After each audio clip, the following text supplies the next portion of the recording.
మన పల్లవి ప్రశాంత్ విజయవంతంగా విజయాన్ని సాధించుకొని వచ్చిండు. విజయాన్ని సాధించాక అక్కడ ఉన్నప్పుడు ఇట్లా బిగ్ బాస్లో ఉన్నప్పుడు ఇట్లా అందరూ ప్రతి ఒక్క అయ్యగారు కానీ అందరు కానీ ప్రతి ఒక్కరు గెలవాలి అని చాలా తపనతో ఉండే. కొమరవెల్లి మల్లికార్జున స్వామి ఆశీస్సులతోటి విజయవంతంగా గెలిచిండు వచ్చిండు. మనం ఒక వీడియో గిట్ట తీసినాం. అందరు కలిసి ప్రశాంత్కి అక్కడ లోపల ఉన్నప్పుడు ఆశీర్వాదం ఇచ్చిర్రు. అదే ఆయన ఏంది ఆశీర్వాదం ఇచ్చిండు, గెలిచిండు. ఆ మల్లికార్జున స్వామి అనుగ్రహంతో గెలిచిండు. మళ్ళా నా గురించి వాళ్ళు నాకు ఆశీర్వాదం ఇచ్చినని తప్పకుండా మల్లన్న స్వామి దర్శనం చేసుకుంటానే.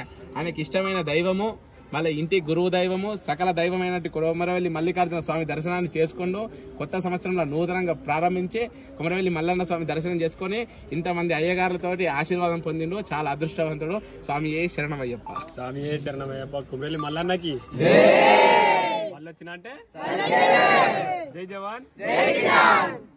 Thank you so much. అందరికీ రుణపడి ఉంటా. నాకు ఓటేసి గెలిపించిన ప్రతి ఒక్కరికి జన్మల సంబంధం. ఎందుకంటే మీ ఇంట్లో ఒక్కరిగా అనుకున్నారు.